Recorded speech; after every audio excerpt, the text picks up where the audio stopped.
Well, Anne, it's good to see you. Good to see you always. It's always good to see you. So we want to talk about a couple of things that might be of interest to this group that we haven't talked about much publicly. No. And one of them is, I don't know, does anyone remember a couple of weeks ago, there was like a little glitch? Just like a little glitch. I want to send some empathy to those of you who worked that. A lot of those are our IT brethren who are not in the room today. And we send our heartfelt thanks to those who were in the trenches on that day. But Anne, you were in the trenches for our customers. Tell me what it was like in Microsoft during that experience. So it was really interesting. And by the way, you're going to notice this event was called something related to AI. And we promise you, because we don't think you've had enough AI content at this conference, we promise you we're going to talk about AI. But Sherrod and I were prepping for this, and we said, look, there's been a lot of stuff that's happened in recent cyber history, and it would be worthwhile to just talk about a little of it since we're here. We have the audience, and make this a really timely conversation, because this is Black Hat, and we want to keep it real, and we want to talk about stuff that's happening today. So I want to also express my thanks. There was a lot. So it was interesting. Microsoft had a limited scope outage in Azure in one of our US regions the night before. And about 11:30 that night, it was remediated, it was resolved, and I went to bed. I was like, okay, we're good. At 1 o'clock in the morning, maybe 1:15, my phone rang with a customer and said, hey, I'm getting these blue screens of death. And I'm like, well, that's not a symptom of an Azure outage, because people connected the dots, right? And I said, but I don't know what's going on. So lots of calls started coming in, and we rallied the troops. And I want to thank publicly a couple people that we haven't probably thanked. First, I want to thank David Weston. Twizzle! Yeah, Twizzle, yep. Who worked literally was sleeping in shifts the entire weekend. I want to talk a little about that. I want to thank a guy named Steve Dispenza, who probably many of you don't know who Steve is, but he was the one that was actually working with our partner at CrowdStrike, getting everything in place that we could get in place so that our engineers could work together. And then I want to thank a gentleman named Michael Walland, who's actually the product leader for our Intune product. He was really leading the charge with David Weston to make certain that all of the engineering resources, and we surged hundreds of engineering resources. The interesting thing about being at Microsoft, and I've been here 8.5 years, is that when we want to respond to something, when we want to focus, we do. Satya Nadella focused calls twice a day through this event. He himself was on the phone twice a day with people like David Weston saying, what's the latest? What's going on with our customers? And our entire focus was getting customers online. We didn't care that we were working with somebody that's at times is a competitor. We didn't care that we were working across the industry with folks that at times are competitors. What we cared about, and what those folks cared about, the folks at CrowdStrike cared about, the other people we reached out to, was getting our customers back online. That was the focus. It was a really powerful moment for the industry. I've been in cyber a couple of years, since 2000. I lived through the RSA security breach. I was at RSA security at the time when we lost all our seed records for our tokens. I'm always amazed, been through NotPetya, WannaCry, SolarWinds, you name it, laundry list of things that have happened. People always want to ask me, is this the biggest thing? Which always reminds me of the story that if you're a US football fan, Walter Payton, who was a famous running back for the Chicago Bears, someone asked him that in an interview during his playing career, and he said, is this your best game or your best season? And he said, I hope I haven't played it yet. My answer for cyber is, I hope we've seen the worst events. I'm not sure we have. So I never answer that question definitively, is this the worst thing? Because it's hard to quantify.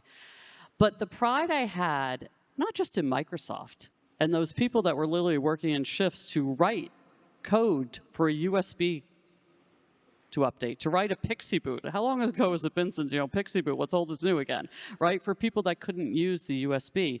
These folks were working around the clock. The industry came together and was working around the clock. And even though it was the operations folks that were most impacted, not cyber folks, the resilience, the community, the things I saw in the industry were so powerful that yet again it renews my faith that we all can win together.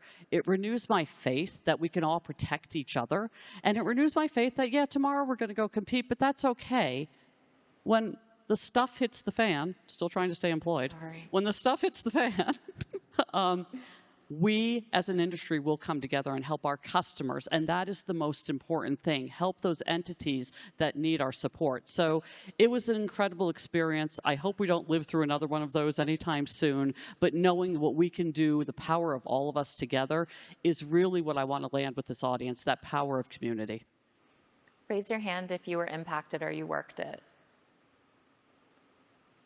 Not a lot. That's good. I got impacted. So tell me what has been going on at Microsoft with some of the threat actor things that we've discovered over certainly the past 8 months or so have been incident response. What's that looked like? Yeah, it's been an interesting few months. Look, the nation-state actors continue to be incredibly persistent, right? They continue to be incredibly persistent for all of us. This isn't unique to Microsoft. We have been consistently working, the event with the actor that we call Midnight Blizzard since we announced it publicly in January. We've had rallying across the company, folks making sure that we're hardening systems, that the actor is not being persistent in the environment, all of those things. But a couple of outcomes of that I want to talk about, and this is also directly related to CSRB, which is, last November, we announced what we call our Secure Futures Initiative. And here's the important thing about that for the industry, even as much as it's important for Microsoft, right, is these attacks are going to continue to persist. It's the old joke. Why do you, for Jesse James, why do you rob banks? Because that's where the money is. Why do you break into companies? Because that's where the data is. Same type of thing. These actors are continue to be persistent. They're sophisticated, they're well-funded, they're patient. They do all those things, right? What we have figured out is that it's not enough to be great technically. You have to have a great culture that's infused throughout the entirety of the company. You have to have great governance. And I'm just going to key in on that piece for just a minute. We will do all the technical things we need to do, and we're doing all the technical things we need to do via our Secure Futures Initiative. We will continue to rally 34,000 engineers at Microsoft working full-time on Secure Futures to make sure we're hardening the environment. That will continue. That's a long-term project. That's not a 6-month project. We will continue to do the culture things we need to do. We just this week rolled out what Microsoft calls a core priority to every single employee at Microsoft. Now, part of their compensation and part of their annual review process is tied to cybersecurity. Where you are in the org, it's different for you what you have to do, but everybody has to go through new, improved, and increased cadence training. Everybody does. And then there's different things we're going to expect if you're in sales or if you're in marketing or if you're in engineering, right? But every single person in the company. So that's helping drive culture. Governance is incredibly important, and this is a lesson, I think, for everyone. Igor Szymanski, who's my boss, started in January at Microsoft, right before we announced this event, okay? And what he came to realize really quickly is that Microsoft is a lot of companies. We're a really big, complex environment. What he has done is he's put in place deputy CISOs for all of those environments. And those deputy CISOs are responsible for looking at their product line, Azure or Office or Identity or AI, whatever it is, and saying, here are the top risks, and telling the technical people this is what needs to be fixed. That's their job. They report to Igor, they report back to Satya, they report to the Microsoft board. In the US, there's a lot of laws, there's attestation, there's all those things. That governance model is a governance model that can and should be replicated across the industry. Maybe you don't need 13 deputy CISOs, but you need to realize that cyber is this really complex, complicated field. I think recently I saw that Gartner covers 60 or 70 different domains related to cybersecurity. Yeah. What is it? Somebody shout that out? All right. They cover, it's over 50, right? It's 60 or 70. You can't be one single human and have expertise across all those domains. We're all specialists at something. I grew up in fraud, right? I'm an anti-fraud person. That's how I grew up in cybersecurity, right? That doesn't make me a person who's an expert necessarily in all of the different domains. And that's what ego recognized. So if there's one thing I can leave for this little bit, is that governance piece of understanding that it's a community. In this case, it's a community inside our company, but it is a community that has to come together and has to help keep Microsoft more secure by driving that governance in your domain area of expertise.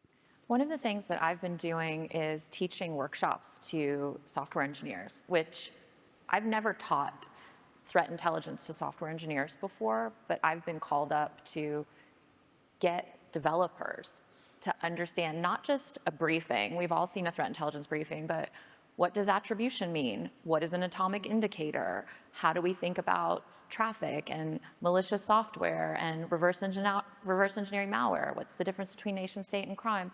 A lot of software engineers don't have that background. They don't know about it. They don't think about it every day like we do. And I feel they've learned a lot from me, but I've learned a lot from them too in terms of implementing a lot of those things from SFI. So having Sherrod at Microsoft is like phenomenal because she's this wonderfully intelligent, well-respected, well-versed, and also ego-free person. It's wonderful to have her here. I just like to party. So I have questions for you, though. Okay. I have questions for you. First, talk about this. I love the cowbells. This is Mystic's cowbell. And somebody will have to explain to me why Mystic has a cowbell. But can you talk a little bit about Mystic, what you guys do, and I want to know what you've been working on. Sure. So about a year and a half ago, I joined Microsoft into Microsoft Threat Intelligence Center. And has anyone heard of Mystic? Read a blog now and then, maybe? Some of these folks in the front row better raise their hand. Yeah, there you go. So Mystic is a fantastic group of people who are threat intelligence analysts, language experts, malware reverse engineers, threat hunters, actor pursuit focused. And they're really, really focused on one single thing, and that is knowing what threat actors do. That's the day, every day is. For me, I don't specialize in a particular actor, though I do love crime. I'm a big crime threat actor person. We check the landscape every day. What are the threat actors doing? Where do we need to focus? And I think one of the coolest things about Microsoft's capabilities that when our threat intelligence analysts in Mystic find threat actor activity, they then work with the defender engineering and detection teams to push those detections out across the massive global Microsoft footprint. And in the theme of community, they also share it, right? We share it with customers, we share it with governments. Can you talk just a little bit about, and this is all, by the way, and I have to say AI at least 3 or 4 times or the marketing folks are going to get mad at me, but this is a place where AI actually does help because we all get way too much signal, right? So the ability for us to actually discern that signal and actually discern what's really important and what's noise, we can do it better and faster as those AI technologies improve. Okay, I said AI. But can you talk a little bit about the community and how you share it? Sure. Mystic is really focused on partnerships with our public sector friends, obviously. You work really closely with customers from information and intelligence briefings you get from Mystic. And quite frankly, one of the things that I love about Mystic is that we really are embedded in the community of independent researchers, our friends at other vendors, our friends that work just at a healthcare organization and really care. For example, does anybody remember Emotet? Haven't seen Emotet in a while. We really work with people who just, in Cryptolamus, for example, a group that's focused on that particular malware, these are people who are just fighting it on the front lines. Some of them come from public school districts, or they work in, security at a healthcare organization, and they just really focus on that particular threat.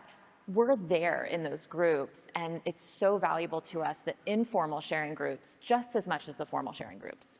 And what's valued to us is what you're giving back to us. And I want to be really clear on that because Microsoft, we're a big entity, right? We see a lot of stuff globally. I see some of the folks from MSRC also, our Security Research Center. We have Mystic.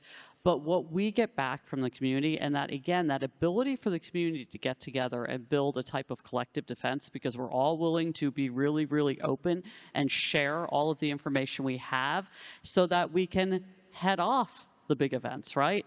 It's not enough to defend against them. At some point, I would love to see the industry pivoting to being more proactive, and that's how we're going to be more proactive. And I'm being genuine in saying this. That is where AI is actually going to play a really meaningful role, because that's a lot of threat intelligence if we all start sharing it together.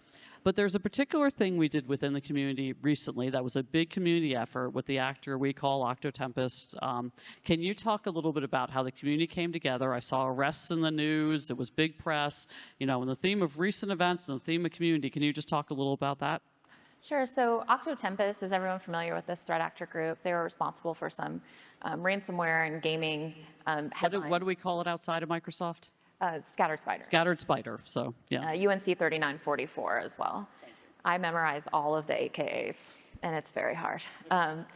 Octo Tempest is a threat actor group that was responsible for a significant amount of ransomware events over the past 18 months or so, and prior to that as well.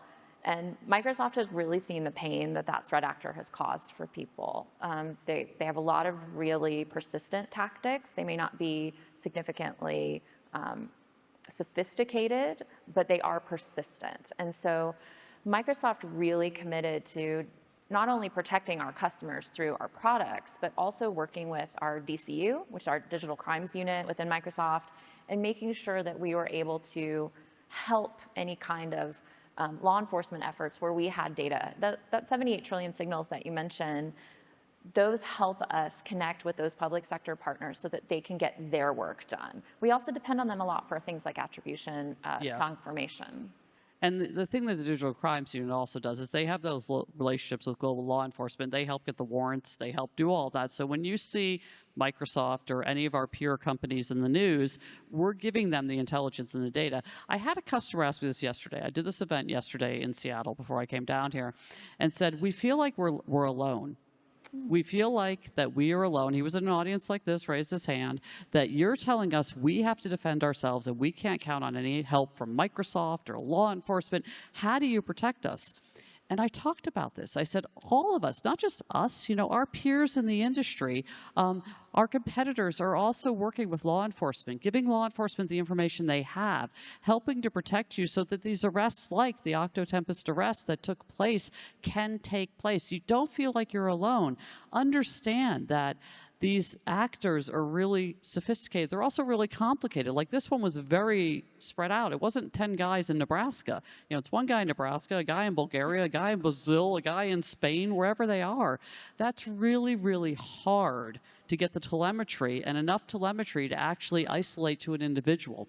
But understand that law enforcement is working with technology companies to try to make these things happen. And to me, that is one of the most powerful things we can do as a community. I understand that some people feel like you play whack-a-mole every day, okay? There's a little bit of that, right? But if we don't do it, and I say this, if any of you have ever heard my podcast, at the end, I always talk about how I'm a cyber optimist. For everything you see in the news, there's thousands of things that haven't happened because all the people in this room stopped them from happening. And you should take a victory lap and a round of applause. Yeah, there's bad things that are going to continue to happen, but all you stopped thousands of other things from happening. And that's what the community does, and that's what you should be so proud of. So as we're getting down to time, and they'll give us the hook at some point, talk to me just a little bit more. I want you just to finish pulling the thread on how you think about community. The number one focus for me with community is this, and I hope that you all share it with me, and it's that we celebrate defenders. Heck, an old threat actor. I do not like a threat actor. I like defenders. And so it's really important to me that at Microsoft, we don't elevate threat actors up on a pedestal. We don't praise them. We don't put them in the spotlight. We try to focus on the defenders that are doing the work to stop the threat actors that are all of our problem collectively. And so to me, it's about glorified defenders. I think that's a really important philosophy we all need to share, and making the threat actors' lives worse every day. I love that. We talk a lot about raising the cost of attack. My old friend Jonathan Troll, who's now the CISO at Qualys, there's anyone from Qualys in the audience, always loves to talk about raising the cost of attack. You know, raise the cost of it so that it becomes really expensive. Because you think about, and this is another place where, since we're going to talk for a minute about AI, you know, the threat actors are going to have AI too. They're going to try to do things that would make them more efficient in what they do. They're going to try to do things that make them more effective in what they do. So to the extent that you're thinking about what skills do I need in the next 5 years, somebody asked me recently, are you hiring cyber people? Are you hiring data people? What are you hiring? I said, I'm hiring data scientists. Because at the end of the day, cybersecurity is a big data problem. The idea that the community could come together in some type of collective defense and we get all that data or a lot of that data in a centralized location doesn't make it any less of a big data problem. It's still a big data problem. We need data scientists that can help us reason over that data to make our cyber defenders more effective, to make our cyber defenders have less burnout, to improve something I always like to talk about when I talk about defenders, to improve the mental health of our cyber defenders. We just went through a really big event at Microsoft. There were mental health impacts to people that were on the front lines every single day. We forced some people to take time off and said, they're so mission-driven. All of you are so bloody mission-driven, okay, that you don't want to take time off when you're in the fog of war, when you're fighting against an adversary. And it impacts your family. It impacts your health. It impacts your mental health. We want to use technology like AI or whatever the latest technology is to make you more effective so you can take that time off. So you're not working 22 hours and sleeping 2. There were people doing that. There were thousands of people doing that. Every time there's a big event, you know it because you're on the front lines. Everyone in this audience plays a role. I'm not on the front lines. Okay, I'm not. No one's going to risk putting me in front of a computer and saying, "Do this forensics investigation." They're going to risk tell me to do what I do well, which is help those folks continue to do those investigations by taking all these phone calls. Right? Keep the folks. You take all the phone calls, you do all the talking, so these folks can do what they do well. I have deep, deep, deep appreciation for the defender community, and that's why when we were talking about what we were going to do today, we said AI does have a very meaningful role in the world of the CISO, in the world of the cyber defenders, but we decided we weren't going to get up here for 20 minutes and just talk about AI. We wanted to talk about the human beings, the community, the defenders, our deep appreciation for the defenders, and how those tools are not just tools sitting in a closet, they're tools that make you more effective. So I want to thank you all for a couple things. Number one, the work you do every day. Number two, there's a lot of stuff going on here at Black Hat. Thank you for making the time to sit here and listen to me and Sherrod. Hopefully you got some value out of it. I just want to thank you for being you. And the last thing is, thank you for staying indoors because it's 110 degrees out there. Have a wonderful rest of your day. Take care. Thanks, everyone.